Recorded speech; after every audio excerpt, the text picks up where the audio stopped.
comment cette entreprise génère aujourd'hui plus de 1 500 000 $ de ventes par mois, pas par année, par mois, avec un produit qu'on peut retrouver facilement sur AliExpress.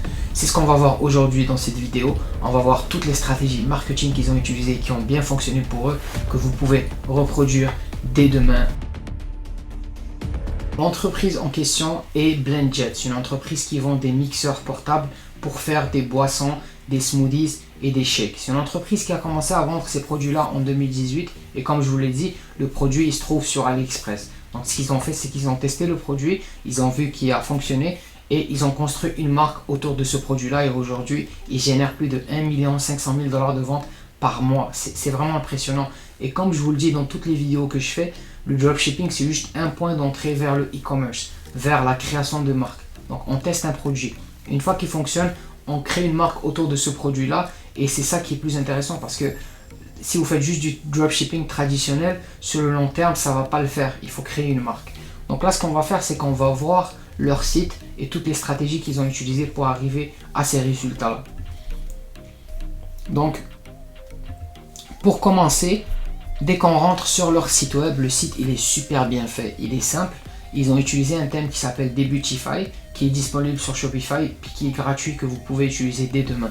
Donc dès qu'on rentre sur le site, on sait qu'on a affaire à une grosse marque. C'est intéressant, c'est pas un site web de dropshipping traditionnel. Donc le site il est super bien fait, il est simple. Ici ils ont utilisé des apparitions qu'ils ont fait dans des médias pour rajouter de l'autorité sur leur site. Et on voit directement le produit est là, il est là, c'est un mixeur qu'on peut porter, donc c'est un mixeur portable. Et comme par hasard, on trouve le même produit sur AliExpress. Ce qui change, c'est la marque qu'ils ont créée autour. Donc ici, on voit clairement qu'ils ont rajouté aussi des recettes. Des recettes à utiliser pour faire des jus avec leur mixeur. Ça, c'est super intéressant parce qu'ils rajoutent de la valeur.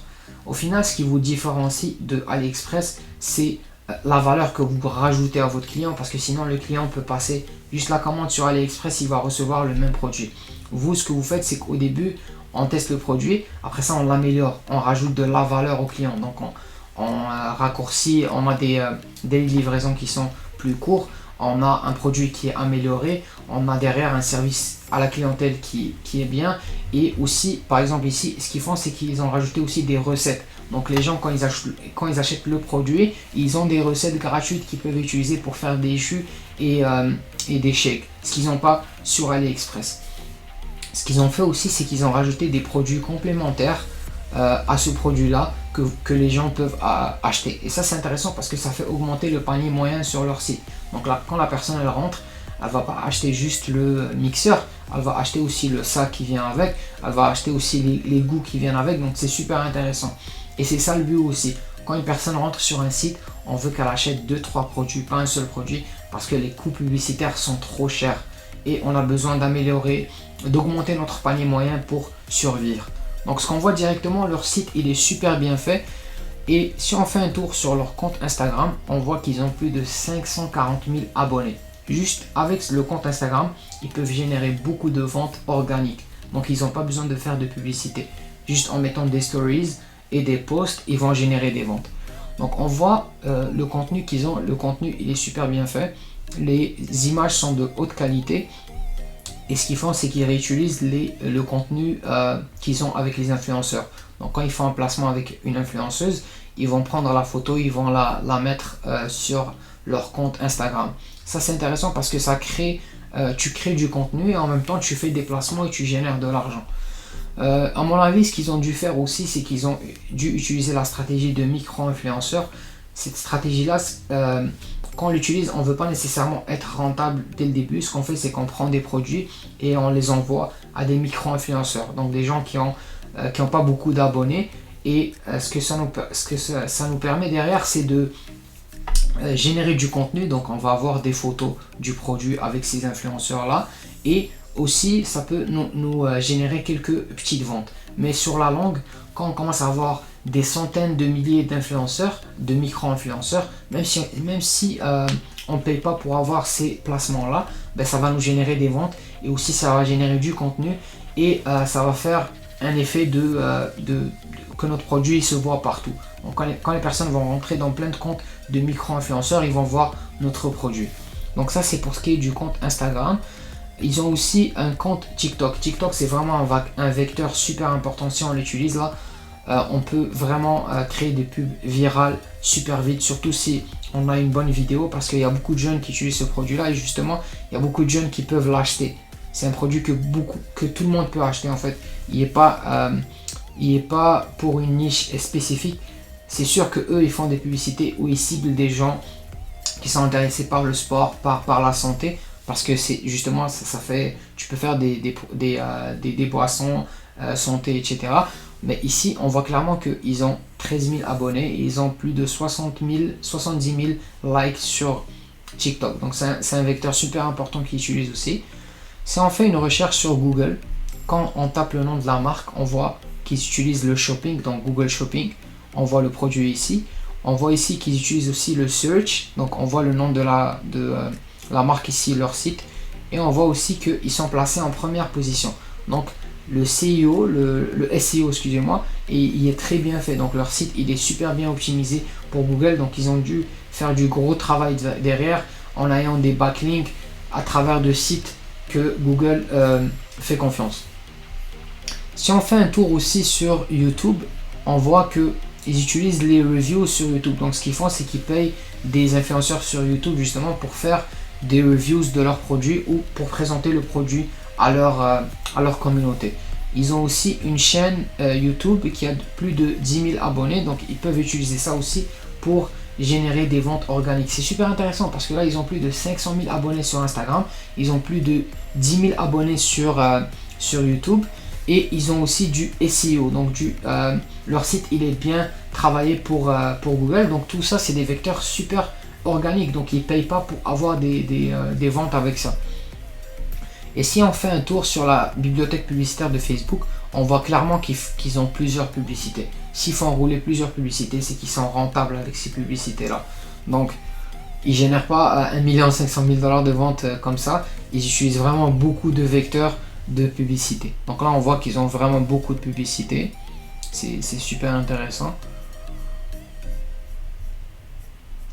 Et vous voyez, ils réutilisent en fait le contenu avec les influenceurs, ils le réutilisent sur Instagram et sur Facebook aussi. Donc là, si on revient sur le site, comment j'ai su qu'il génère plus de 1 500 000 $ de vente? J'ai utilisé une extension, et cette extension-là vous permet de voir le trafic qu'il y a sur le site. Souvent, il y a plus de trafic, en fait, elle arrondit toujours vers la baisse. Mais si on regarde le dernier mois, ils ont eu plus de 1 500 000 personnes qui ont visité leur site. Et généralement, on utilise une règle qui dit qu'il faut qu'au minimum une personne dépense $1 quand elle rentre sur notre site web. Donc on va dire qu'ils ont généré plus de 1 500 000 $ de vente. C'est impressionnant. Et je suis sûr qu'ils génèrent même plus que ça, parce que ça c'est arrondi vers la baisse. Et on ne prend pas en compte tous les produits complémentaires qu'ils ont, on ne prend pas en compte le email marketing, donc c'est sûr qu'ils génèrent beaucoup plus que ça. Et ça c'est un produit qu'on trouve sur AliExpress, donc vous pouvez l'utiliser dès demain si vous voulez. C'est ça qui est intéressant. Et si on regarde les vecteurs de trafic qu'ils utilisent, déjà on voit qu'ils vendent dans plusieurs pays. Ils vendent aux États-Unis, au Canada, en Angleterre, en Inde, en Australie. Puis quand on regarde les vecteurs de publicité, comme je vous ai dit, ils ont beaucoup de vecteurs organiques. Donc la plupart des ventes qu'ils ont, c'est de l'organique. Ils ne payent pas pour ça. Donc on voit que 38% du trafic il est direct. Donc c'est des personnes qui visitent le site directement sans passer par Facebook ou autre. Ils ont aussi du search, donc c'est des gens qui cherchent le site sur Google. Et à la fin, ils ont aussi du social, ça c'est ils payent pour ça. Ils ont des références, de l'email et du display ads. Mais on voit clairement que la plus grosse partie de leur trafic, c'est de l'organique. Donc ils ne payent pas pour ça, c'est super intéressant. Donc ils ont une grosse marge de profit. Donc le produit, il se vend sur AliExpress à 20 $, disons 20 $, et eux ils le revendent, si je me trompe pas, à 45 $. J'avais vu, je vais juste retrouver le produit, achetez-le maintenant. Ils le vendent à 60 $, et ils font x3 de profit, et sachant qu'ils ont beaucoup de trafic organique, donc ils ne payent pas pour cette publicité là, c'est sûr ils ont une grosse marge de profit. Moi je dirais ils ont une marge de plus de 30% de profit, de plus de 30% sur le chiffre d'affaires qu'ils génèrent. Donc on sait que dans la vie, pour réussir, il faut toujours s'inspirer des gens qui ont réussi dans le même domaine que nous. Donc ça c'est un exercice que je fais souvent. Ce que je fais, c'est que je rentre sur des sites de grosses marques, je sais qu'ils ont commencé avec le dropshipping, et je regarde toutes les stratégies qu'ils utilisent pour justement commencer à utiliser ces stratégies là, parce que si ça fonctionne pour eux, ça va fonctionner pour moi, parce que eux ils dépensent des milliers de dollars par mois. Donc c'est un exercice que je vous suggère de faire par mois. Vous pouvez analyser une marque par mois ou par semaine, ou dépendamment du temps que vous avez, et je vous assure qu'à la fin du mois vous allez apprendre beaucoup de choses. Donc j'espère que je vous ai apporté un maximum de valeur. Si vous n'êtes pas déjà abonné à la chaîne, n'hésitez pas à vous abonner, ça va me faire plaisir, et à lâcher un pouce bleu. Si vous avez des questions ou des suggestions, n'hésitez pas à me les laisser en commentaire.